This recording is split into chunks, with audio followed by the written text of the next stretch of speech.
Hello, everyone. Today I am here with Dr. Elizabeth Skewes to talk about how media coverage affects the presidential elections. Dr. Skewes is currently an associate professor at the University of Colorado Boulder and has studied politics for about 36 years as both a reporter and a scholar. So, Dr. Skewes, Yes. since the release of your book in 2007, do you believe that the relationship between the media and presidential elections has changed? It has. It's gotten more contentious in many ways. Some of that is a very direct result of the current president, who regularly attacks the media. Some of it started in the 2008 campaign with Sarah Palin, when she would do much the same thing at her events. She would talk about the media being the lamestream media and things like that. So I think there's been a steady degradation, particularly among conservatives, in terms of actually calling out the media and saying the media are bad. There also has been a steady kind of hands-off approach from Democrats towards the media. There is and I write about it in the book, there's a real skepticism that the media will be even-handed, or that even-handed isn't the right word. There's a skepticism that from candidates that the media will land on the thing that they say wrong, the gaffe, the mistake, and over-discuss that. So candidates tend to be a little wary of the media anyway, but the relationship has gotten a bit worse and more contentious with the current president. Okay, and more about the book. In the book, you had a section called "A Prescription for Improving Campaign Coverage." Do you think it's still important to fix this relationship? Oh, I absolutely do. It's still one of the primary ways that people find out about politics. We don't get a chance to meet presidential candidates, so we know them through what we read, or through what we see on television, or through what we see on various websites. So all of our interaction, for the vast majority of us, with presidential candidates is via some form of media. And I think that, yeah, it is important that relationship be repaired.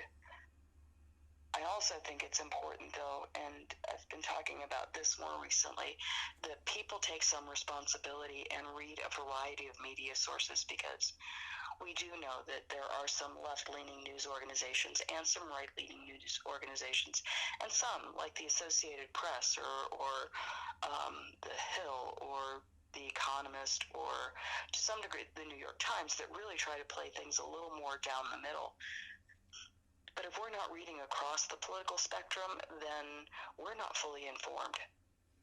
Okay, and speaking about reading across the spectrum, in a recent TEDx talk, you talked about the idea of being comfortable with being uncomfortable with information. Do you still think this is important for voters to understand?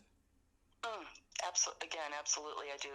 It's this idea that oftentimes we will stick in our favored media silos. We'll go to the news organizations that we like, and stay there, and that's where we get all of our information. But because we know that some news organizations report things differently than other news organizations, it really is important that we challenge ourselves, that we again read across the political spectrum and find, if we're left-leaning, find a couple of conservative sources that we go to for news, maybe once or twice a week. You don't have to go all the time, right? But it's important to expose yourself to the breadth of information that is available across media outlets. As an example, during the impeachment hearings, when Alexander, I just happened to be looking at several news sources when the day that Lieutenant Colonel Alexander Vindman was testifying, and the coverage of Vindman's testimony in the Washington Post, for instance, was about pretty much what he was saying in the hearings, and the coverage that I looked at on Fox News on their website was the main main story was about the White House response to what Vindman was saying, and so it was covered differently. And the White House was rejecting a lot of what Vindman was saying, quite obviously. So you get different kinds of news from different kinds of news sources. We have to know that, and we have to be willing to go to news sources that may challenge our political ideologies. Okay, and talking more about the news, do you believe it's important where people get their news from? Yeah, I think that's important. I mean, there are some, both from the right and from the left, there are some good quality news sources, and I think just like you wouldn't want a steady diet of Twinkies, you shouldn't have a steady diet of news that is not well reported and that is not verified. So, you know, if you think about InfoWars or Daily Cost, InfoWars tilts far right, Daily Cost tilts pretty far left. But they're not high quality news sources. Breitbart, not a high quality news source. I think you got to go to some of the more quality news sources. And that's why I mentioned something like the Wall Street Journal or the National Review or the Hill. They're on the right. They lean a bit right. But they're much more high quality sources of news, just as there are some higher quality news sources that lean a little bit left. And again, there are some that are more straight down the center. Okay, and I was wondering on your opinion on biased news.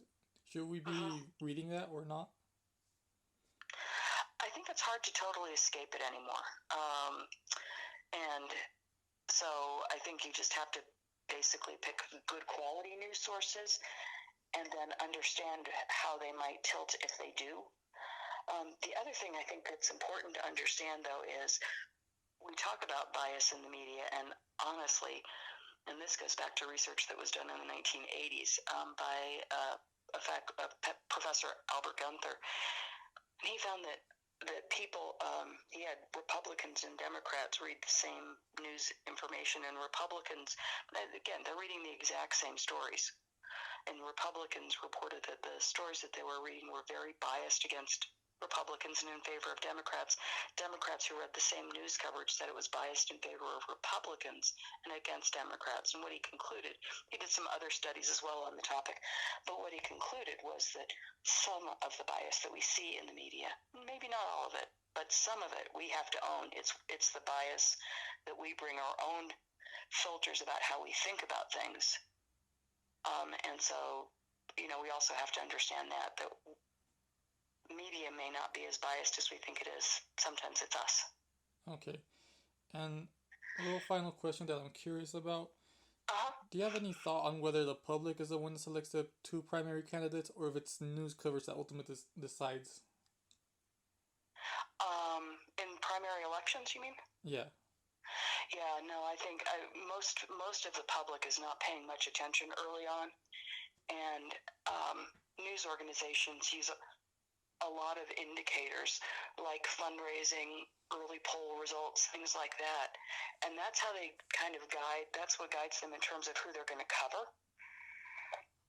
And we also know from agenda setting research that the more somebody gets covered, the more legitimate they're perceived by the public. So in that primary season, when you have 17 or 18 or whatever candidates who are running, the media does a lot to determine who becomes the nominee simply by how much coverage they give to one particular candidate or another. Donald Trump in 2016 got vastly more amounts of coverage than any of the other Republicans that were running, and even though the media were initially covering him when he first started to run as if he were some kind of joke, right? Who is this guy? And, he's not going to make it. Even though they were covering him as a joke, they gave him so much coverage that it gave him greater legitimacy with a lot of voters.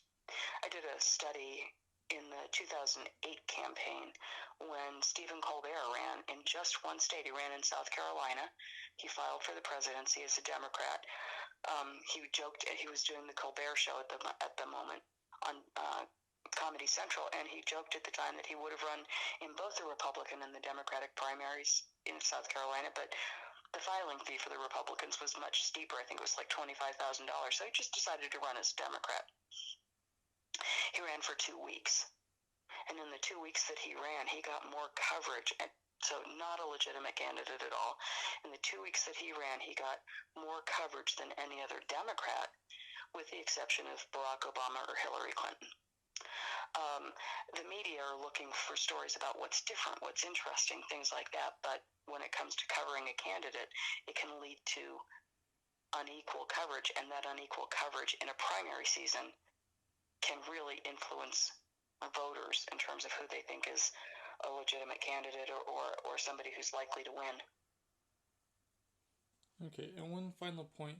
Do you believe the public distrusts the news right now? It does seem like that, yeah. There's lots of data that shows that trust in the media has suffered greatly. I think trust in the media is running at about 36 or 37% overall. Gallup has some recent data out on that.